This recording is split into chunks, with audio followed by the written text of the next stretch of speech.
السلام علیکم، اردو پوائنٹ میں خوش آمدید. میں ہوں آپ کا میزبان عثمان بٹ. ناظرین، پاکستان اور انگلینڈ T20 ورلڈ کپ میں مد مقابل ہونے جا رہے ہیں، اور پاکستان وہ ٹیم ہے جو T20 ورلڈ کپ سے تقریباً آلموسٹ آؤٹ ہو چکی تھی. اور قدرت کا یہ نظام ہے، 92 ورلڈ کپ کی طرح 2022 میں جو T20 ورلڈ کپ ابھی ہو رہا ہے، اس میں بھی پاکستان ٹیم جو ایک بار باہر جا رہی تھی، پھر سیمی فائنل میں آئی اور اب فائنل میں پہنچ گیا ہے. فائنل کے لیے پاکستان ٹیم کا کمبینیشن کیسا ہے، کس پلیئر سے کیا توقعات ہیں، اور یہ میچ میں اس کی پریڈکشن کیا ہے، پاکستان کو کیا کرنا چاہیے، پاکستانی پلیئرز کو کیا کرنا چاہیے، کس طرح کھیلنا چاہیے، کس طرح آپس میں ٹیم بنانی چاہیے، تو یہ میچ جو ہے انگلینڈ کو ہرا سکتے ہیں. تو ہمارے ساتھ موجود ہے سابق چیئرمین PCB خالد محمود صاحب. ان سے جانتے ہیں کہ یہ کیا پریڈکشن دیتے ہیں. یہ کرکٹ جو ہے انفرادی کھیل نہیں ہے کہ میں کہہ دوں کہ بس وہ پلیئر جو ہے وہ جتوا دے گا. توقعات تو 11 کے 11 کھلاڑیوں سے ہوتی ہیں. اگر آپ مجموعی طور پہ مجھ سے پوچھیں تو اصل توقعات ہماری جو ہیں وہ ہماری اپنے بالر سے ہیں، کیونکہ میرے خیال میں اس وقت پاکستان کے پاس جو ہے بہترین بالنگ اٹیک ہے دنیا کا. کسی اور ٹیم کے پاس ویسا نہیں ہے. ہمارے جو بالرز ہیں، شاہین شاہ افریدی اب فٹ نظر آتے ہیں مکمل، وہ نسیم شاہ ہیں، حارث رؤف بڑی خوبصورت بالنگ کر رہے ہیں، خاص طور پہ ریورس سوئنگ وغیرہ بہت ہی اچھا گیند کر رہے ہیں. اور ہمارے اسپنر جو ہیں شاداب اور ان کے ساتھ دوسرے نواز بھی گیند اچھی کر رہے ہیں. تو بہترین بالنگ اٹیک ہے. توقعات تو یہی ہیں کہ یہ انگلینڈ کو ان کی بیٹنگ کو قابو کر سکیں گے اور ایک ایسے ٹوٹل تک محدود کریں گے جو پاکستان اگر ڈگمگا بھی جائے یا مشکل میں بھی آ جائے تو اس کو حاصل کر سکے. یہ تو ایک یعنی مجموعی تاثر ہے میرا. باقی بات یہ ہے کہ یہ ایک مشکل فائنل ہوگا. اگر کوئی یہ سمجھتا ہے کہ نہیں کوئی مسئلہ ہی نہیں، نہ کوئی انگلینڈ حلوہ ہے تو نہ کوئی پاکستان اتنا آسانی سے قابو آنے والی چیز ہے. بلکہ اگر میں کہوں جو کہنا بڑا مشکل ہے، کیونکہ جب ایسی سچی بات کی جائے تو پاکستانی سننے والوں کو کوئی اچھا نہیں لگتا.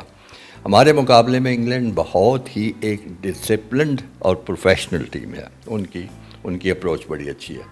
اس کا آپ یہ دیکھیں کہ وہ ہمارے ہاں کھیلنے آئے تھے ون ڈے سیریز، 7 میچ انہوں نے کھیلے تھے اور یہاں سے جیت کے گئے ہوئے ہیں. یعنی 3 میچ ہم نے جیتے اور 4 انہوں نے جیتے، اور خاص طور پہ جو آخری جو نتیجہ خیز میچ تھے وہ انہوں نے جیتے سارے. تو یہ کوئی ہماری یعنی ہوم گراؤنڈ پہ ہمیں وہ ہرا کے گئے ہوئے ہیں. یہ علیحدہ بات ہے کہ آخری 1-2 میچوں میں ہم اپنی پوری اسٹرینگتھ پہ نہیں تھے. خاص طور پہ شاہین شاہ افریدی نہیں کھیل پائے تھے، ایک آدھ اور بھی بالر نہیں تھا. لیکن اسی طرح پھر انگلینڈ بھی جو آیا تھا وہ بھی اپنی پوری اسٹرینگتھ پہ نہیں آیا تھا. وہی جو جوس ان کا بٹلر ہے جو کپتان، جس نے ہندوستان کی ایسی تیسی کر دی ہے، وہ آیا ہوا تھا ٹیم کے ساتھ لیکن کھیلا نہیں تھا. تو یہ ایک مکمل ایک انگلینڈ کی ٹیم ہے. بڑا سخت مقابلہ ہوگا، اور جس کی بھی حکمت عملی بہتر ہوگی، جو اپنے اعصاب پہ قابو رکھے گا، یقیناً وہ ٹیم جیت جائے گی. تو اللہ تعالیٰ بہتر کرے. ٹھیک ہے. پاکستان اگر ٹاس جیتا ہے تو کیا پہلے بیٹنگ کرنی چاہیے یا بولنگ کرنی چاہیے، اور پاکستان کو کتنا ٹارگٹ جو ہے وہ دینا چاہیے جو ان کے لیے مضبوط ہوگا؟ دیکھیے، اب میلبرن کی وکٹ جو ہے وہ پتہ نہیں کس وکٹ پہ کھیلتے ہیں. آپ کو پتہ ہے کہ ایک اسکوائر میں کافی وکٹیں بنی ہوتی ہیں، اور ہر وکٹ کا جو ہوتا ہے اپنا ایک کیریکٹر ہوتا ہے، کچھ ہے. تو عام طور پہ جو لمیٹڈ اوورز کی کھیل ہوتا ہے اس میں ہمیشہ یہی ہوتا ہے کہ ٹاس جیتو اور پہلے بیٹنگ کرو. لیکن انگلینڈ اس کو بھی غلط ثابت کر دیتا ہے. تو میں تو سمجھتا ہوں کہ پاکستان ٹاس جیت کر پہلے بیٹنگ کرے، کیونکہ اس پہ کوئی دباؤ نہیں ہوتا اعصاب پہ. آپ کے ذہن میں ایک ٹارگٹ ہوتا ہے، آپ وکٹ دیکھ لیتے ہیں. اگر آپ سمجھتے ہیں کہ بیٹنگ وکٹ ہے تو آپ ٹارگٹ پھر 200 یا اس سے اوپر رکھیں گے. اگر آپ سمجھتے ہیں کہ وکٹ مشکل ہے تو پھر آپ کوئی 150 پونے 200 کے درمیان بھی ٹارگٹ کر سکتے ہیں. یہ تمام اس کا انحصار ہے کہ اس وکٹ میں کیا کچھ ہے. کوئی ڈیمنز ہیں، کوئی اسپن کر رہی ہے، کوئی اور اس کے مسائل ہیں. عمومی طور پہ آسٹریلیا کی وکٹوں کی 2 خصوصیات تو ہمیشہ ہوتی ہیں. ایک اس میں پیس ہوتی ہے، تیز گیند آتا ہے، اور ایک باؤنس ہوتی ہے. اگر ہمارے پاکستان انڈیا کی وکٹیں یا دبئی کی وکٹیں جو ہیں اگر گھٹنوں تک گیند آ رہا ہے تو وہاں تو پھر اوپر چھاتی تک بھی گیند پہنچنا شروع ہو جاتا ہے. تو اس لیے بہتر ہوگا کہ پاکستان پہلے بیٹنگ کرے اگر ان کو موقع ملتا ہے، اور وکٹ کے حالات کو دیکھتے ہوئے وہ ٹوٹل رکھے اگر بیٹنگ وکٹ ہے تو 200 سے اوپر ہی کچھ کرنا پڑے گا. بیٹنگ ہماری جو ہے نا وہ میں سمجھتا ہوں کہ عام ٹیموں کے مقابلے میں بھی کئی دفعہ لڑکھڑا گئی ہے، لیکن انگلینڈ کے مقابلے میں اس کو بہت زیادہ ہوش و حواس کے ساتھ بیٹنگ کرنی پڑے گی. بابر اعظم اور محمد رضوان کی اوپننگ جوڑی، جس پر کافی تنقید ہوتی ہے کہ ان کو اوپنر نہیں آنا چاہیے کیونکہ یہ چل گئے تو چل گئے، نہیں چلے تو باقی ٹیم بھی نہیں چل پاتی. تو آپ اس بارے میں کیا سجیسٹ کرتے ہیں کہ ان کی اوپننگ جو جوڑی ہے کیا اس کو توڑ دینا چاہیے؟ نہیں، میں نہیں سمجھتا توڑنا چاہیے، اور خاص طور پہ اب اس فائنل کے لیے توڑنے والی تو بات ہی کوئی نہیں. وہ تو اچھی خاصی آپ ایک بیٹنگ آرڈر کو ڈسٹرب کریں گے اور چیز غلط کریں گے.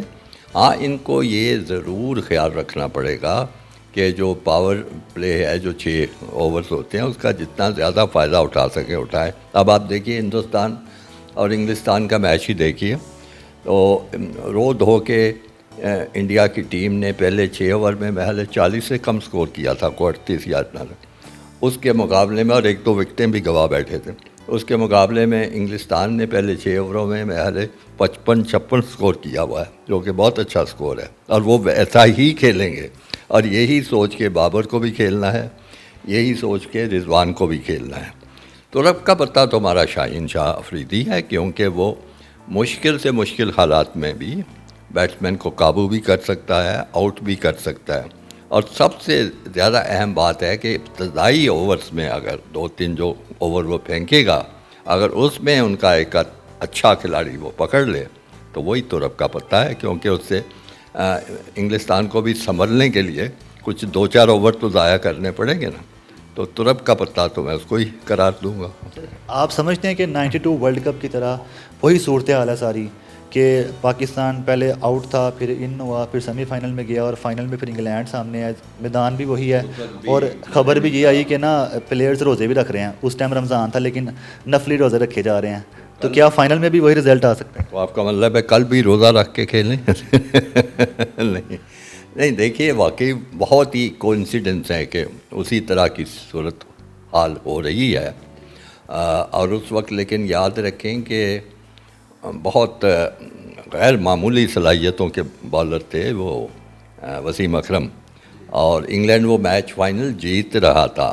اگر ان کا ایک وہ تاریخی اوور نہ پڑتا جس میں انہوں نے یکے بعد دیگرے 2 کھلاڑی آؤٹ کیے تھے، اگر آپ کو، میں تو بڑا دیکھ رہا تھا، ساری قوم ہی دیکھ رہی تھی، جس میں پہلے انہوں نے وہ لیم کو آؤٹ کیا، ایلن لیم کو، اور پھر اس کے بعد ایک وہ لوئس تھا ان کا فاسٹ بالر، اس کو آؤٹ کیا. دونوں کو کلین بولڈ کیا تھا، اور دونوں مختلف ڈیلیوریز تھی. ایک ان سوئنگر تھا، ایک دوسری قسم کا بال تھا. تو وہ تو اتنے پریشان ہوئے تھے کہ پھر اس کے بعد میں گیا تھا انگلینڈ ٹیم لے کے بطور مینیجر. ہر بندہ ہی اس اوور کا رونا روتا تھا، ہر بندہ ہی یہ کہہ رہا تھا کہ وسیم نے وہ گیند ایسے پھینکے تھے کہ کھیلے نہیں جا سکے تھے. پھر اس کو آہستہ آہستہ اس نے ڈیولپ کر کے بال ٹیمپرنگ کیا تھیوری ایجاد کی تھی کہ وہ بال ٹیمپرنگ ہونے کی وجہ سے گیند ایسے پڑ گئے تھے. تو اب جو صورت حال ہوگی وہ اس طرح کا بالر ہے نہیں ہے. شاہین شاہ افریدی بہت زبردست بالر ہے، لیکن ابھی مزید اس کو سیکھنے کی ضرورت ہے. تو اچھی امید رکھی جا سکتی ہے. پاکستان ایشیا کپ کے بھی فائنل میں گیا تھا اور لگ رہا تھا جیسے 1 سائیڈڈ میچ ہے، پاکستان جیتے گا بہت آسانی سے، لیکن سرپرائز مل گیا پاکستان کو.